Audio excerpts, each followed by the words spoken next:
Well, joined again by Lloydie for the latest of Footy on Nine's season previews, and it's Melbourne this time from a preliminary final right down to 17th. Lloydie, it was a massive fall from grace for the Demons last year. It was unbelievable. I was there in round one. They played Port Adelaide at the MCG. They couldn't run. They just ran off their feet by Port Adelaide. The next week, they had their defence was picked apart. They had no setup in defence, and then a week later they made changes to fix their defence, and then their forward line was an absolute dog's breakfast. So Simon Goodwin was chopping and changing. In the end, he didn't even know what probably the team stood for.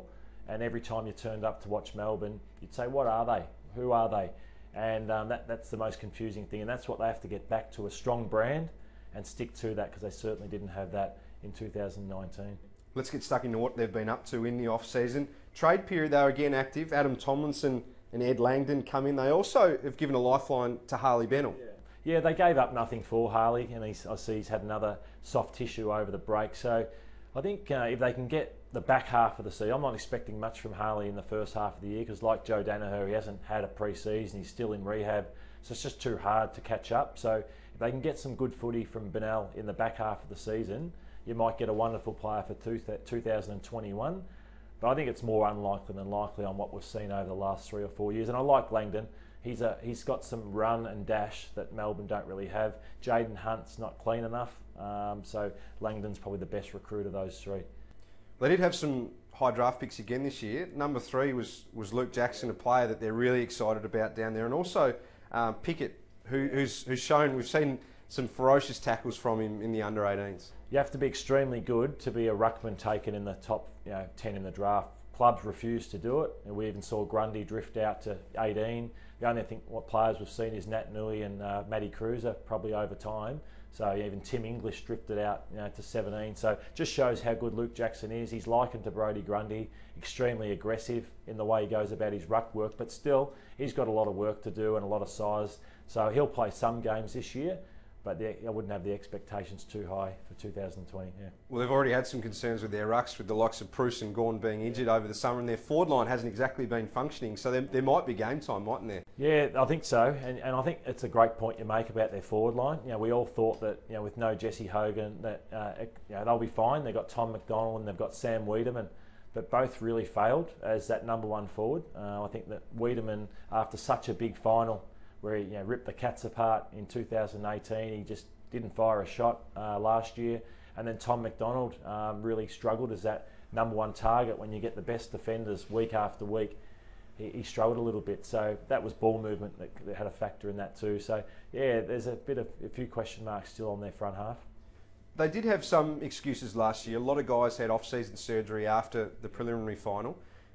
How much of an impact do you think that had, and what weren't they doing that they were doing so well the year before? Yeah, I think it does play a factor, that they just can't get the work in. They had a lot of surgeries, all those sorts of things, but I think they thought it was going to happen. I think that they finished top 4. Mentally, they weren't ready for what was going to come. I look at the guys like Brayshaw and Viney and Petrarca and Oliver.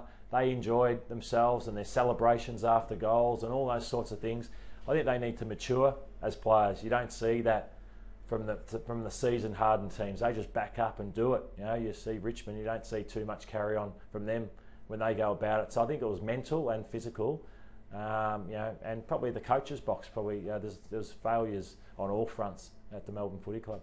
They've coped with a lot of struggle over the past years, Melbourne, and this is a different group now. But towards the end of the year, it looked like mentally they were really struggling to get up for games. I mean, how much does that weigh on them? Can you forget about that from one season to another? No, I've been part of teams where you get to the midway part of the season, you can't play finals, and you're counting down the weeks. It's AFL footy, but still it becomes a real grind, and that's what it became for Melbourne. And they were lost for answers. Then Simon Goodwin started throwing the magnets around, and we saw Oliver start it forward, Brayshaw start forward, giving other players an opportunity in the midfield. We saw Michael Hibberd tag players through parts of the year, so he needs to settle the team back down again. And yeah, I think they'll be much fitter. Darren Burgess comes in, so they can only improve. It's just a matter of how much. Well, on the coach, he's facing a bit of pressure this year, isn't he? He is. Yeah, I thought he was one of the coaches of the year, though, only 2 years ago. But it's a brutal game. They can be pretty fickle, and his players weren't fit. Probably second guessed himself as a coach for what his team stood for and how he wanted them to play. So I think bringing Alan Richardson in and having some senior people around him can be a really good help for Simon. I think he's a good coach, and I think they should bounce back in season 2020. Well, he's certainly not the only one who's going to face plenty of scrutiny in 2020. Who faces the most pressure, do you think, at Melbourne? Stephen May. I think Stephen May he pretty much symbolised Melbourne last year. I think he came in, he was last in their time trial. He thought it was just going to happen, and it didn't happen. They all probably got ahead of themselves a little bit, and as much as they denied that, I think it's the truth. And Stephen May keeps breaking down because he's not fit enough. So again, I love looking at players' body shapes, and I want to see Stephen May through the pre-season and early games to see how serious he wants to be, because he's a good footballer, May, and he didn't really assist them at all last year like he should have.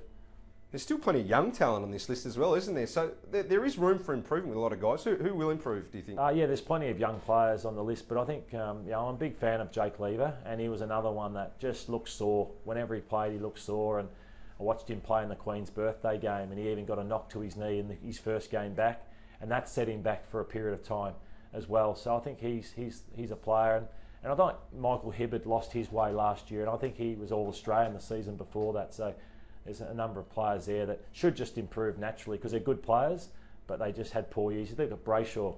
How did Brayshaw go from top 3 in the Brownlow to really not having hardly? I don't think he got a Brownlow vote the year after. So they've got massive upside at Melbourne. Well, the $1 million question with Melbourne, they're possibly the hardest team to get a gauge on, aren't they? Was 2018 the aberration, or was last year the aberration, you're thinking? Where have you got them? Yeah, I think they fall somewhere in between. So I've got Melbourne making the 8 again this year, and I've got them finishing 7th. So I'll be playing a knockout final along the way later this year. Well, another big call. Lloydie, thanks again for your time. For all of those season previews for Footy on 9, wideworldofsports.com.au and 9 Now. Thanks, Ed.